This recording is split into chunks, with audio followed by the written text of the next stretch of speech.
Golden State Media Concepts social media podcast. Time to hashtag everything. We talk about all the fun, crazy stories on social media. From Instagram to Facebook, Twitter to Tumblr, or probably even Friendster. Join us each week as we explore the quirky side of social media. It's the Golden State Media Concepts social media podcast. It's simple, such a sad song. The one that we rely on to get us to.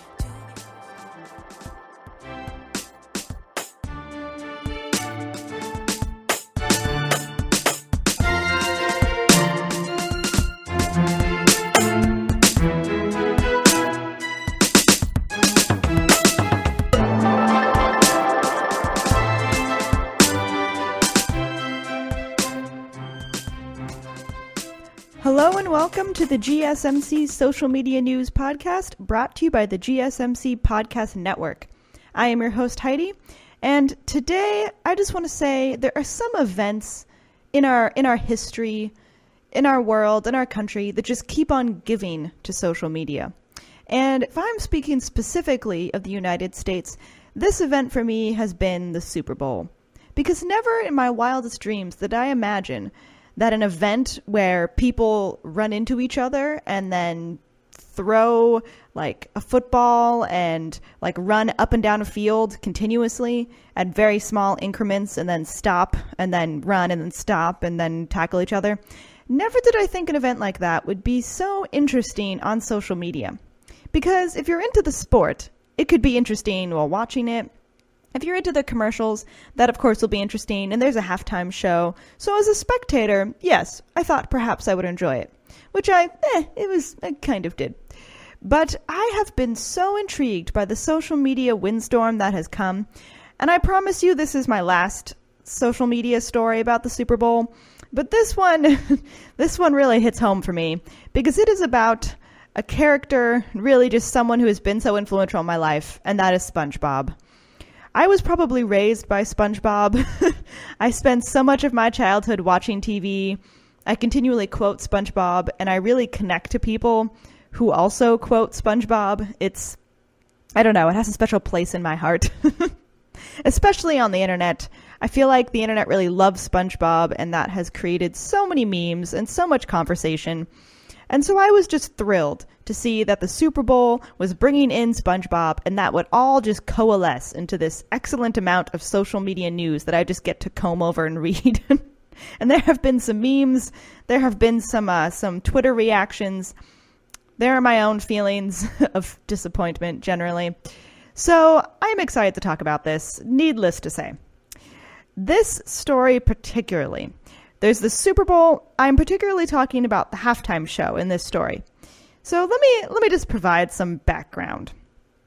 So the world in general, the internet specifically, the world that relates to memes and things of that nature, was very excited when hearing that the NFL might include a tribute to SpongeBob SquarePants, the classic Nickelodeon show.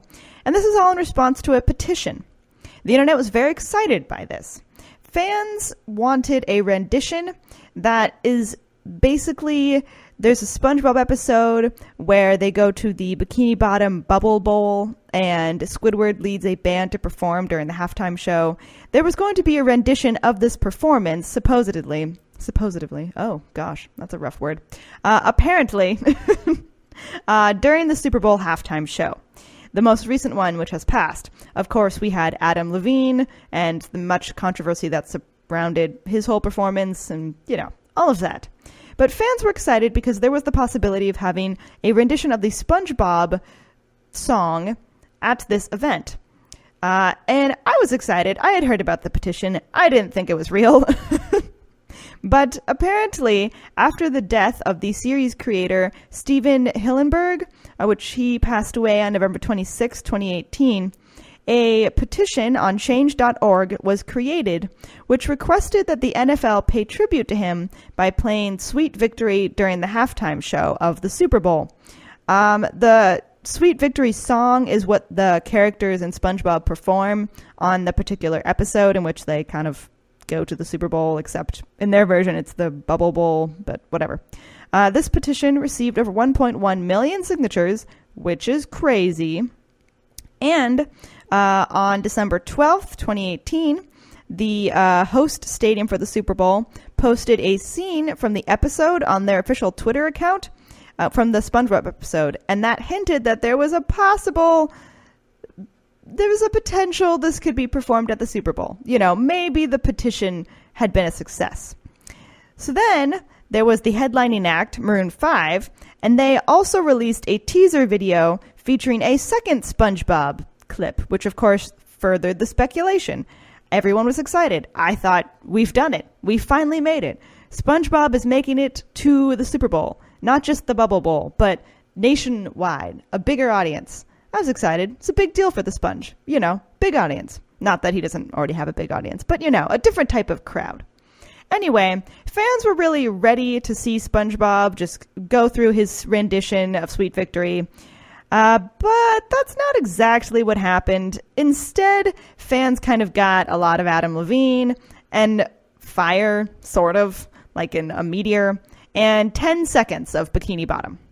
During the halftime show, which was on February 3rd at the Super Bowl, there's a short clip of Squidward and a snippet of the Bubble Bowl performance scene, which was then used to announce guest singer Travis Scott, who Squidward described as a true musical genius who needs no introduction. If you watched this, it's like Squidward says that about Travis Scott, but we don't see him yet. And then you see a meteor come, like animated, and it plays on the screen where it looks like it's crashing into the halftime show. And then at the actual halftime show, like, there are pyrotechnics on stage and flames, and then Travis Scott. Now, that's not exactly what any fan thought was going to happen when it was teased that SpongeBob would be at the halftime show. That's not at all what I wanted. I thought there'd be more of Sweet Victory. It was really, really short. Fans were not happy about this.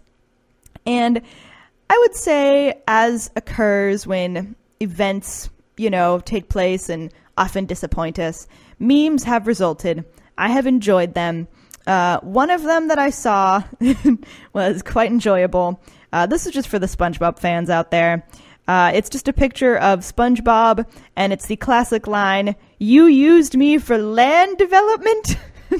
And you can tell he's just very upset about this.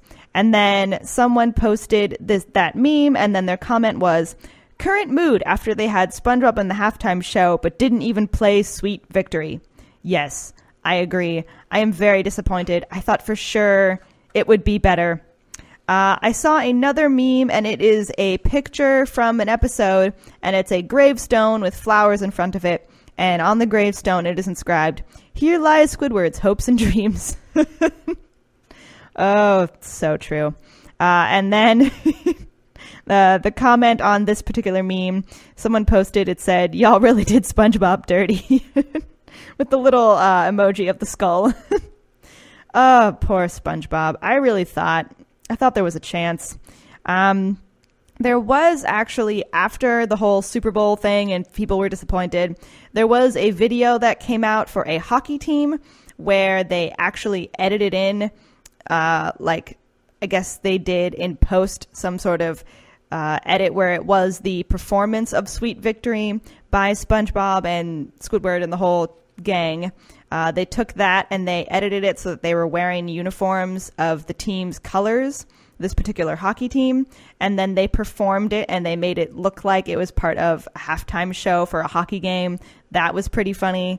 I also saw a video of Travis Scott performing where he's like holding the mic and like kind of going crazy and getting like yelling and stuff, and then they put in, I believe it was SpongeBob, they edited him in next to Travis Scott on stage to also just like be upset and perform. And I don't know, there have been some good resulting memes, I would say, because that's really just what SpongeBob has become. As all of the kids that watched him growing up on Nickelodeon have grown up, we've just turned him into meme material for the internet, as what happens with many young children's TV shows. But I don't know, I'm a little disappointed. Although I will say SpongeBob himself seems to have been appreciative of being included in the Super Bowl. This was proven by a tweet, which the official SpongeBob SquarePants tweeted. It said, "Jumping jellyfish, SpongeBob in the halftime show. We're honored, Goofy Goobers. Thanks to all the fans." And I don't know. SpongeBob, you're a good sport, and that's very nice of you to seem so happy and excited and have so much gratitude towards the whole situation. But, I mean, you got gypped, man. You should have had a longer performance. Now, I mean, granted, people like my dad, who are like real football fans, are watching and would not at all have understood why SpongeBob's on there. But, I mean, was my dad excited about the halftime show anyway? No. Probably the only one he's excited about is, like, I believe when The Who came to perform, or just other old bands come. So, I mean, maybe it was just for a specific niche audience, the SpongeBob thing. But do other people watching the football, like real, watching the football, other people watching the Super Bowl, like the real hardcore football fans, are they really watching it to see Adam Levine perform? No, not really. Do they really care or know who's performing at the Super Bowl? I'm going to go out on a limb and say probably not. So, I don't know, SpongeBob. You deserved better. You should have had more airtime. Anyway, that brings us to a commercial break, so please hang on. We'll be right back and keep talking about some more social media news. Always on the go, but the day just won't be one without your Hollywood fix. Let Golden State Media Concepts Entertainment Podcast take care of that. An all-inclusive look of pop culture.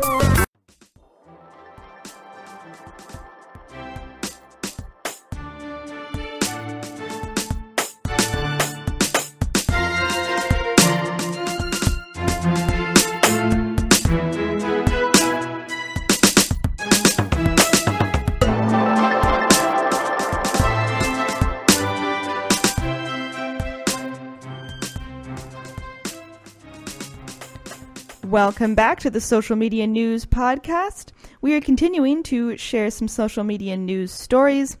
This next one, oh boy, I saw this and I thought maybe it was better suited for the Weird News Podcast, but it involved a lot of Twitter responses, so it went here. So to all of you listeners, you're welcome.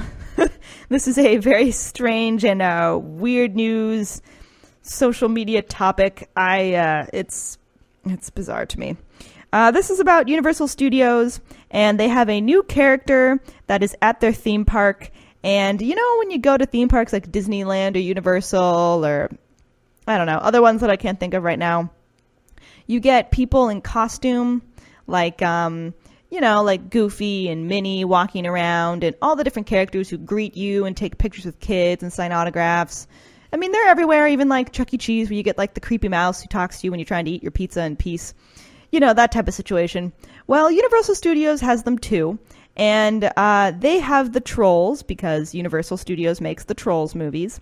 And they have some trolls walking around greeting kids. They have a little, like, sort of dance musical number that'll happen at certain times throughout the day. Not on a particular stage, just like around the park, wherever they are.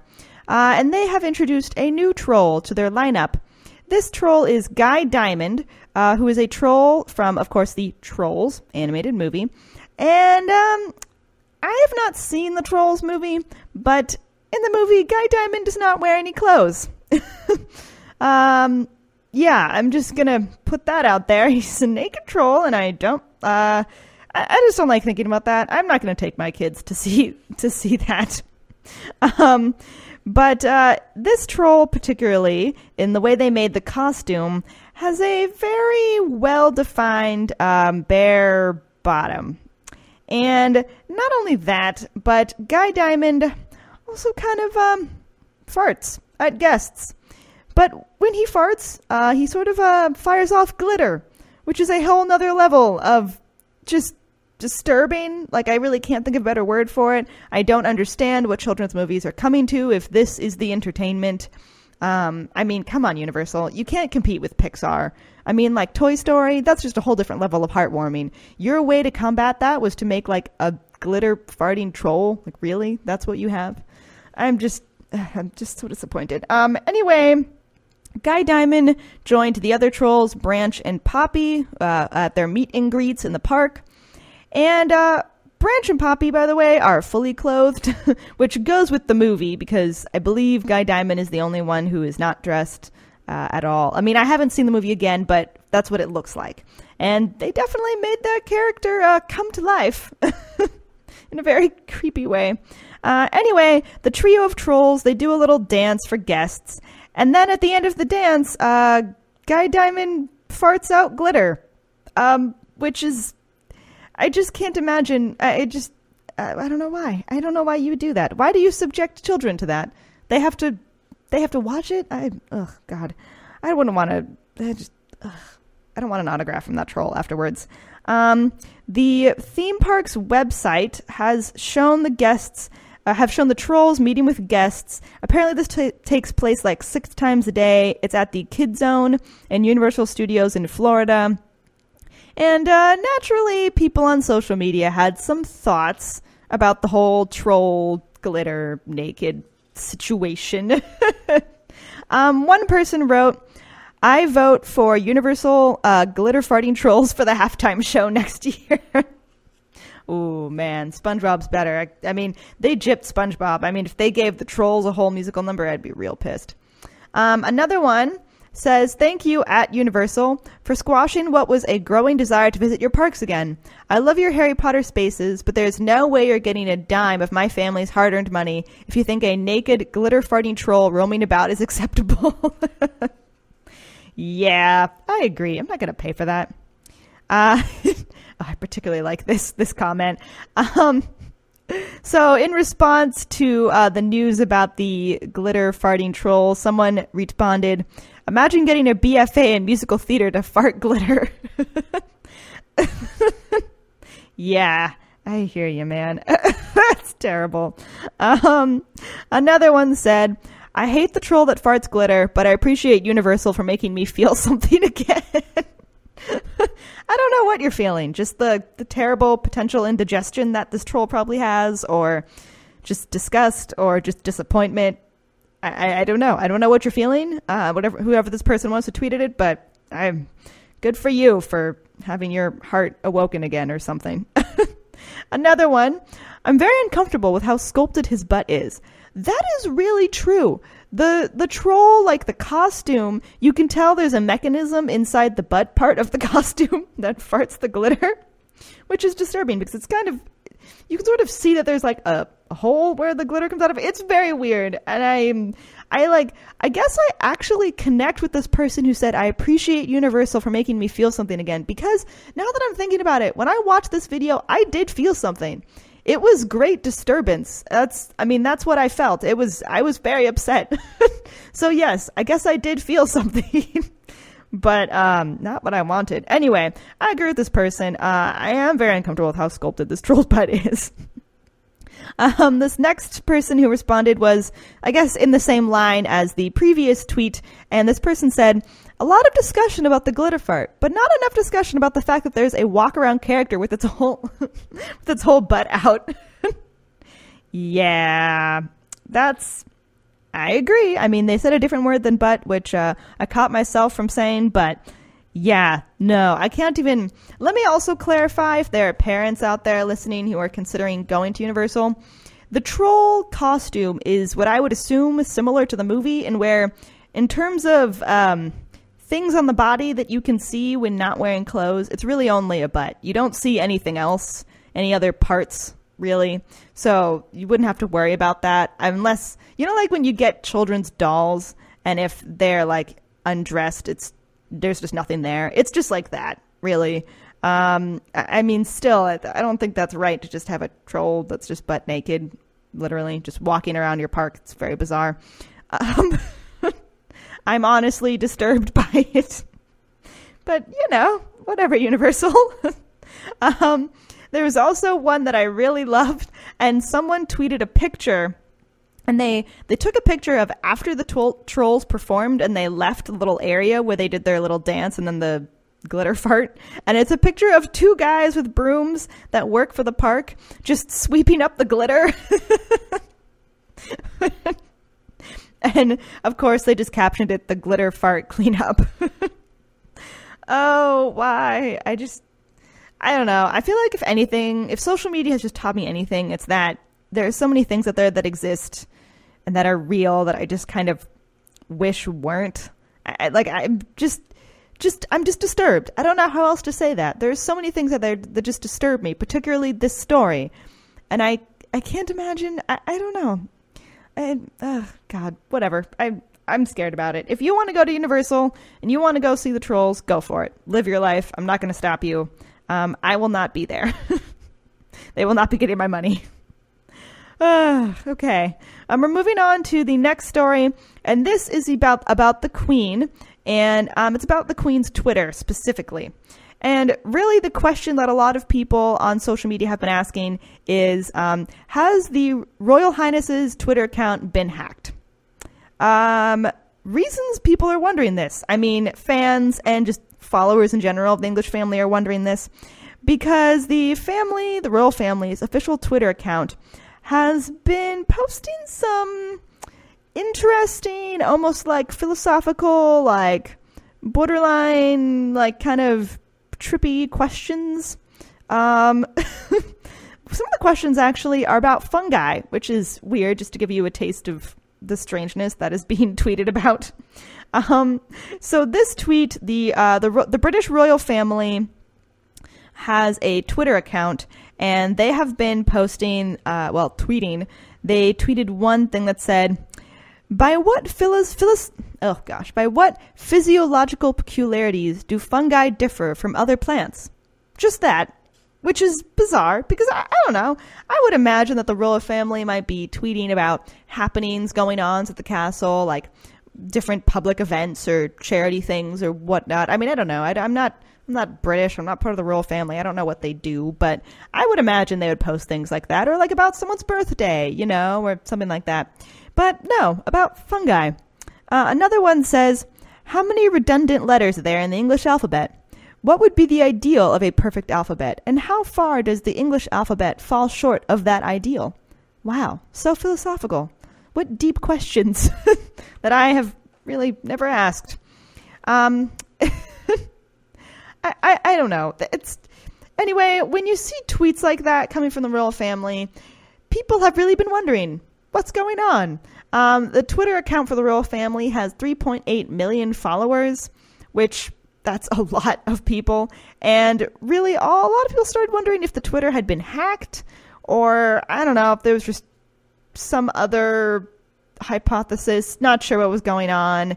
Maybe there was just all typos. I don't know. But as far as we can all tell, the British royal family's Twitter has not been hacked. And the explanation is interesting, but apparently people were reading the tweets out of context and out of order, because these sort of philosophical questions aren't just like, the Queen's like private thoughts or whatever, but actually it relates to the University of London's exam, which was administered in 1869, because that was the year that the university admitted its first female students, and they admitted 9 women. And the royal family tweeted about it, and they tweeted these questions about like the alphabet and fungi and whatnot, because these were questions that were asked on a quote-unquote special exam written just for them, written just for the women who were then allowed into the university. Apparently, 2019 marks the 150th anniversary of women being allowed in higher education in England, thanks to a royal charter given to the University of London by Queen Victoria. The university and members of the royal family celebrated the college's history of female scholarship with a special reception on January 30th, and this was attended by many female scholars from around the world. So, in case you're wondering, the royal family was not hacked. The questions and the things they were tweeting are quite odd and perplexing, but it was actually just related to the university admitting women. So, interesting way to go about it. I would have expected they had just tweeted about going to the reception, but, I'll give them points for creativity. Anyway, I don't know. That's weird. I'm glad she wasn't hacked. And apparently, if you are wondering about one of the earlier questions that the queen posed, fungi do not photosynthesize. So those are the physiological peculiarities that fungi have to differ from other plants, which is one of the questions that was apparently asked on this test. So we're going to take another break, and then we'll be right back and keep talking about some more social media news. Tired of searching the vast jungle of podcasts? Now listen close and hear this out. There's a podcast network that covers just about everything that you've been searching. Hey! The Golden State Media Concepts Podcast Network is here. Nothing less than a podcast bliss with endless hours of podcast coverage. From news, sports, music, fashion, cooking, entertainment, fantasy, football, and so much more. So stop lurking around and go straight out to the Golden State Media Concepts Podcast Network. Guaranteed to fill that podcast itch. Whatever it may be. Visit us at www.gsmcpodcast.com. Follow us on Facebook and Twitter, and download us on iTunes, SoundCloud, and Google Play.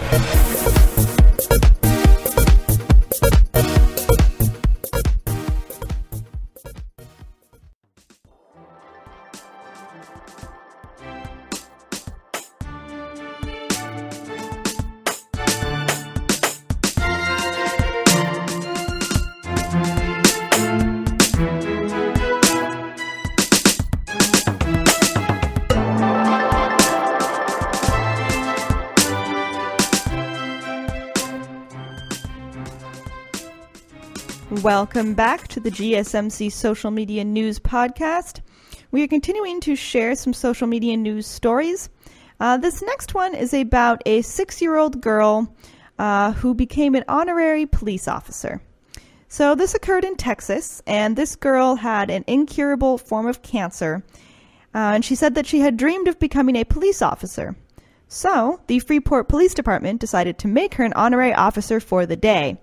And this is a sad story, but it's also sweet because this little girl got to live out her dreams, and also because of how much people were touched by this and by this whole event of her becoming an honorary officer. The chief of police actually broke down while swearing her in, which is really heartwarming and, yeah, again, kind of sad. But this little girl is Abigail Arias, who has stage 4 Williams tumor, which is sadly wrapped around her aorta, and she went into remission for 5 months, but then the cancer spread to her lungs. And Abigail's doctors don't know of any treatment or chemotherapy that is able to cure her.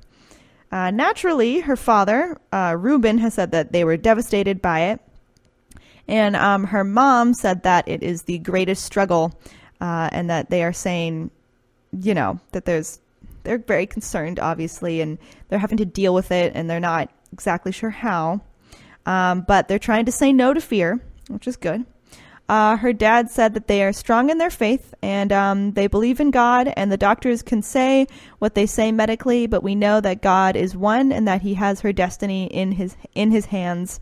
That is very hopeful, and I don't know, I guess it's good to hear that the family has some hope related to this sad and difficult situation. Abigail thought up a good way to combat what she calls the bad guys in her body that are making her sick, and she wanted to fight them by becoming a police officer. Abigail first met the chief of police, Ray Garavay, in December and told him about her dream of becoming a cop, and he said they were going to make it happen. The department invited Abigail to be sworn in and as an honorary officer under one condition. Garavay, the police chief, made Abigail make a promise in her oath that said, "I will now and forever promise to keep fighting the bad guys until all my cancer's gone." Which, if that doesn't bring a tear to your eye, I don't know what will. That's emotional. The chief obviously was very moved by this whole situation. He couldn't hold back his tears while swearing her in. And he was just overcome with emotion as Abigail received her badge, which she wore on her little tiny police officer uniform. It is cute. There are some pictures. She has a whole officer's uniform, and she gets a badge, and you can see some images of her being sworn in and also images of her at the police office. And she got to sit in the police car. She ate the favorite treat of all police officers, of course, a donut. And she said that becoming an honorary officer made her feel neat inside. Neat is a quote. And she said, "I felt excitement and all love." Which, after her day as an officer ended, Abigail swore she would keep her promise to the chief. "I want to help the bad guys go away." Oh, okay. Well, I'm wishing the best to Abigail and to her family. And this is a sad story, so I'm really sorry that I'm ending on it. I'm going to have to end it so I can just go cry now. But I think that is really awesome that the chief of police helped to get her sworn in and that she got to live out her dream of being an honorary police officer. So I'm glad about that, at least. And so that brings us to the end of our show. Please tune in to the next Social Media News podcast episode.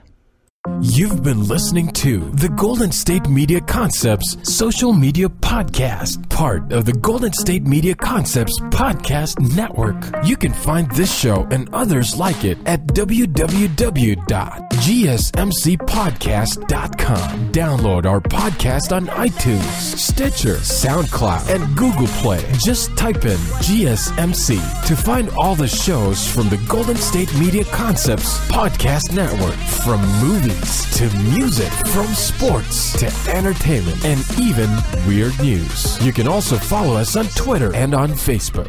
Thank you, and we hope you have enjoyed today's program.